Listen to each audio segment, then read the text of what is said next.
మీకు సమాధానం లేదు. రెండు చిరకాల కోరిక. మీరు సభను ఎదుర్కొనే కెపాసిటీ లేక ఇట్లాంటి థర్డ్ క్లాస్ వ్యవహారాలు చేస్తున్నారు. సభను విస్మరించడం క్షంతవ్యం కాదు.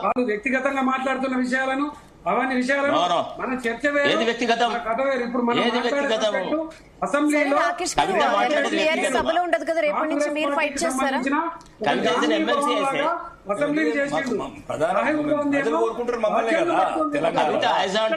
చంద్ర గారు విన్నారు కదా, ప్రజలు ఇప్పుడు చంద్ర గారు ఇప్పుడు సభలో బీఆర్ఎస్ ఉండదు రేపటి నుంచి. మరి క్వశ్చన్ చేసే వాళ్ళు బీజేపీ క్వశ్చన్ చేస్తానంటుంది, బీజేపీ ఫైట్ చేస్తానంటుంది. దాని మీద ఏం చెప్తారు? ప్రజల వైపు ఎవరో ఒకరు ఉండాలి కదా.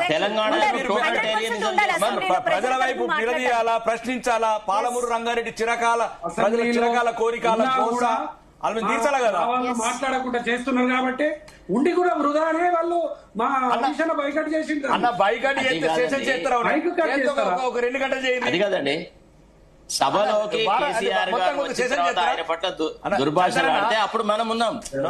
ఇప్పుడు బైకట్ చేయడం తప్పు కాదు శరతన్న, కానీ ఒకటి చంద్రన్న, ఓకే కళ్ళల విషయం ఉందా, కడుపుల విషయం ఉందా, సర్జరీ చేసినాక చూద్దాం. కానీ ఇప్పుడు నేననేది ఆ పదానికి ఒకవేళ నొచ్చుకుంటే 1 గంటనో 2 గంటలు మేము బైకట్ చేస్తున్నాం ఆ ఇష్యూ మీద ఫర్ ఎగ్జాంపుల్, లేదు ఒక రోజు చేస్తున్నాం ఈ రోజు. కానీ మొత్తం సెషన్స్ చేస్తే అన్న ఒకటి ఎవరైనా సరే అన్న, పాలమూరు రంగారెడ్డి ప్రజలు చిరకాలంగా గోసలు పడుతున్నారు నీటి సౌకర్యాలు లేక. ఓకే ఊర్లో అయితే భూములు పెరిగిన గిన మూలకి తప్ప మా మహబూబ్ నగర్ ఎట్లున్నదో అట్లా గంగలో పోయింది. నేనేమంటున్నాను, జరిగిన గత ప్రభుత్వం ఏం జరిగింది దానికి తప్పులు ఎంచుకుంటూ కాకుండా మనం చర్చలలో పాల్గొనాలి.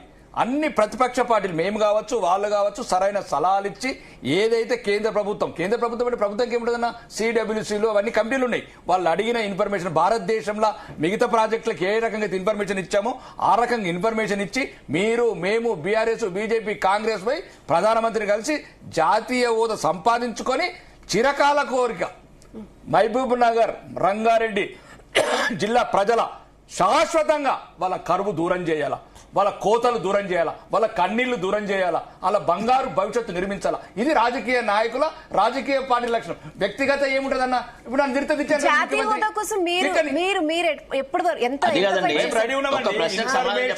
ఇన్ఫర్మేషన్ లేదు, రిటర్న్ చేసాం.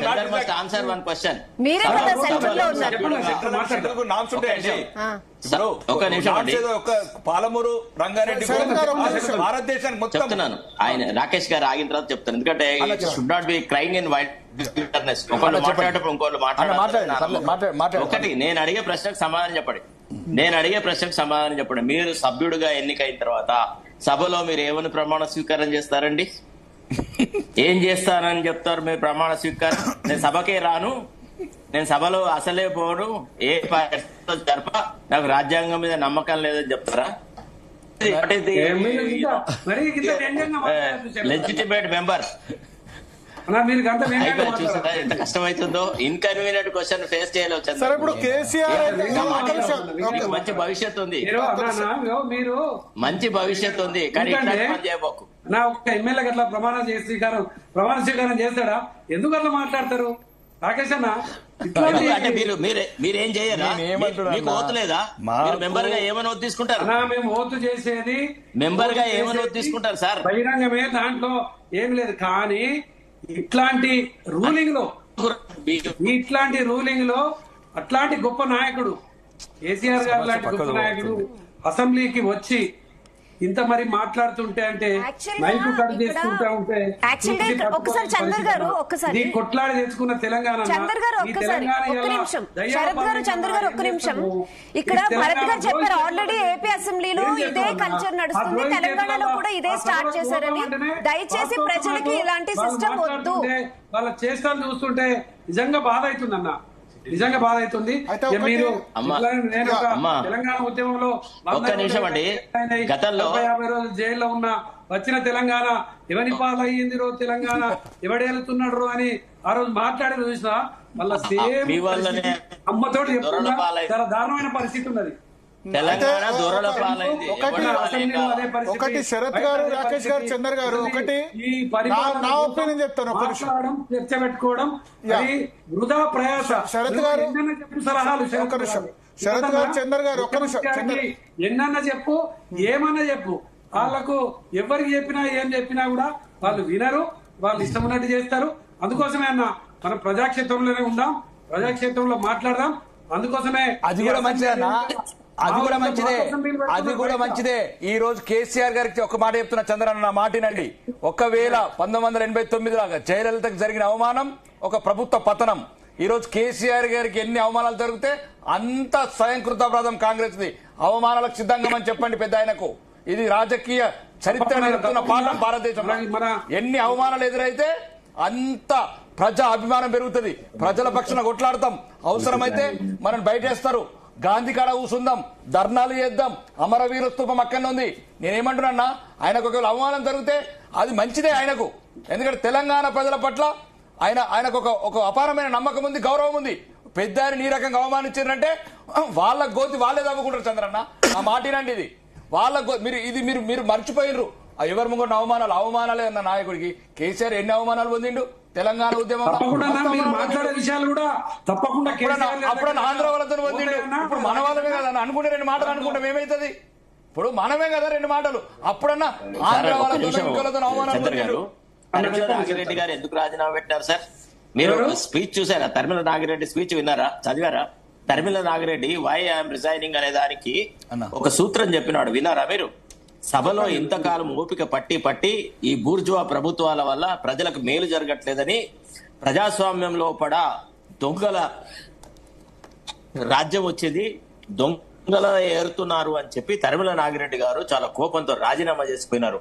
ఒకవేళ సభా సాంప్రదాయాల ప్రకారంగా సభ జరగకపోతే కేసీఆర్ సభ అటెండ్ అయి ఒకరోజు సభను చూసి ఇది సభా సాంప్రదాయాల ప్రకారంగా లేదు, రాజ్యాంగబద్ధంగా లేదు, గౌరవప్రదమైన వాళ్ళు ఎవరు ఈ సభకు రాలేరని చెప్పి నిరసనగా రాజీనామా చేసుకోమని అప్పుడు కేసీఆర్ వెంట మనం ఉంటాం.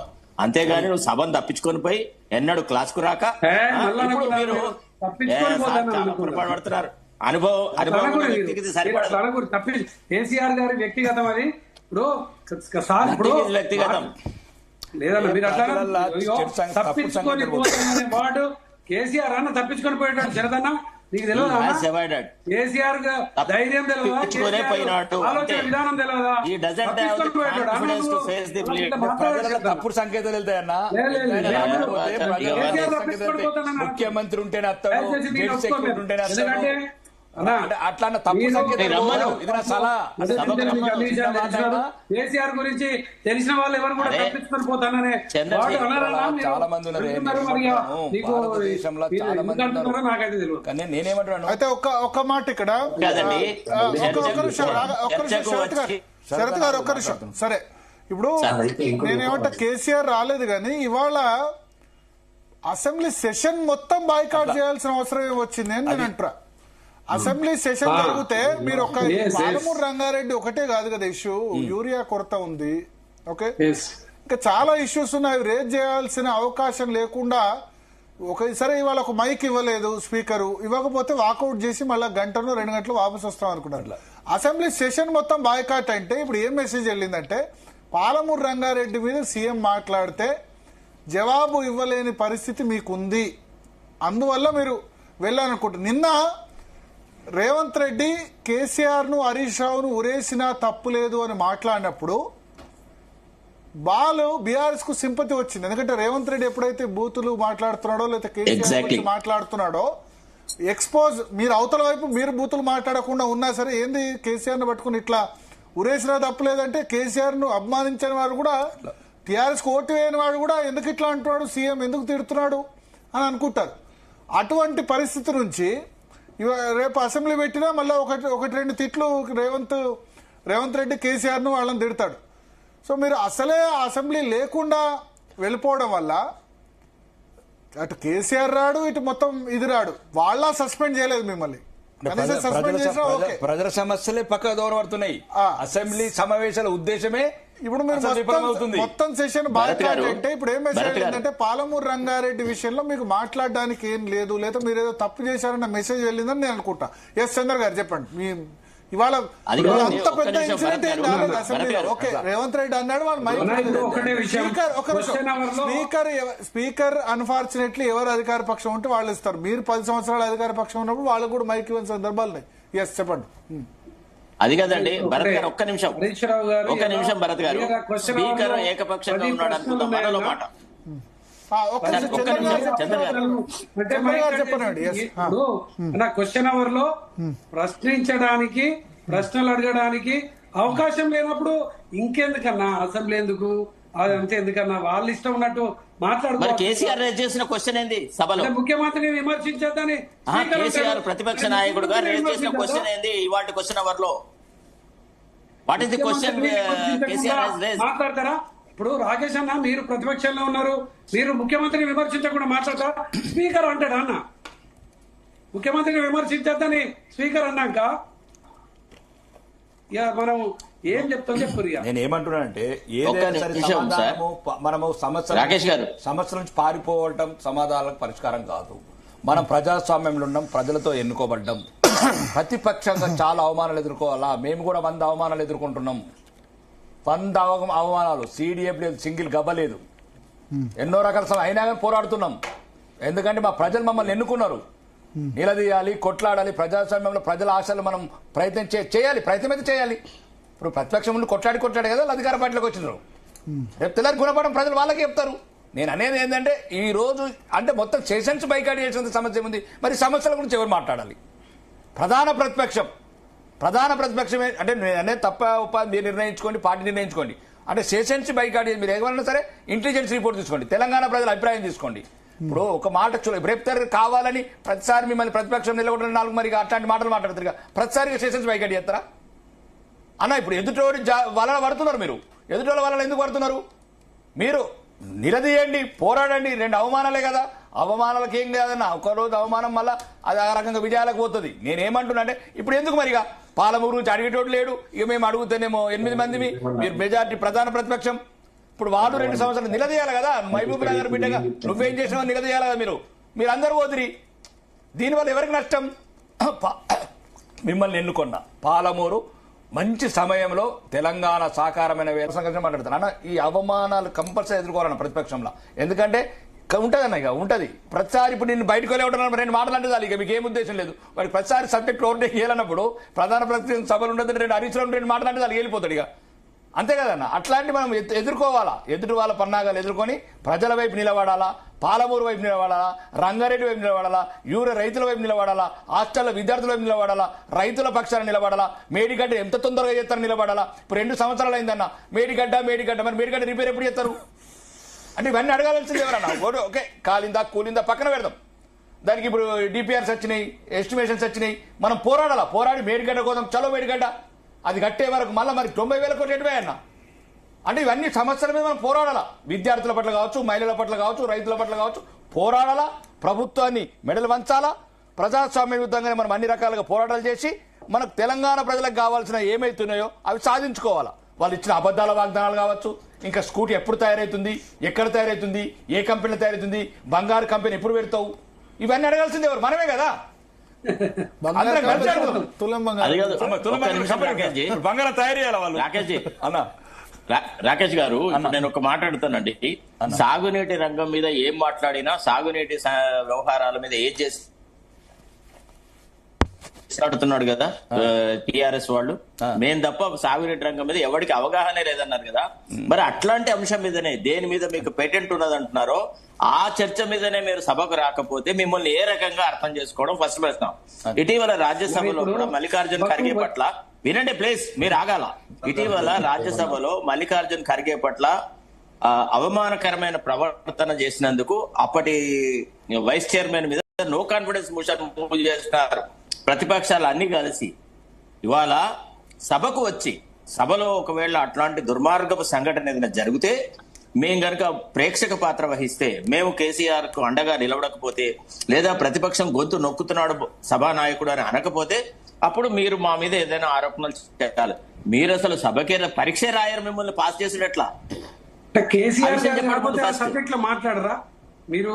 కేసీఆర్ గారిని ఎందుకంటే హరీష్ రావు గారు ఇలా మాట్లాడితే ఆయన మైకాట్ చేశారు కదా.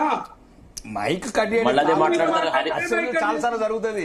మళ్ళీ అదే అన్న అసెంబ్లీ ఇప్పుడు మీకు తెలియదు ఏమున్నదన్న, మీరు అధికారంలో ఉన్నప్పుడు ఎవరు మైక్ కట్ చేయలేదా చందర్ గారు? మరి అసెంబ్లీలో ఎదుర్కొని మనం పోరాడాలి. నేను అనేది ఏమంటే అసలు కేసీఆర్ ఎవరిని తీసుకోకండి, మాట్లాడలే శాసనసభలో. వ్యక్తిగతంగా తీసుకోకండి For your మీరు. kind information. అందరికీ వాళ్ళు కూడా పోరాటం చేస్తారు. మీరు ఎట్లా- టీఆర్ఎస్ అధికారంలో మీరు ఎట్లా ఉన్నప్పుడు మైక్ కట్ శాసనసభ్యులు చేయలేదు కదా? సంపత్ కుమార్ అసెంబ్లీ సెషన్స్ లో ఉన్న రికార్డ్స్ అది కాదండి. మీరు చందర్ గారు, మీరు కోమటిరెడ్డి వెంకటరెడ్డిని సంపత్ కుమార్ ను ఎట్లా ఎక్స్పెల్ చేసి పారేసినారు? సభ్యత ఎట్లా రద్దు చేసి పారేసినారు? మీకు ఏమో ఒక నీతి,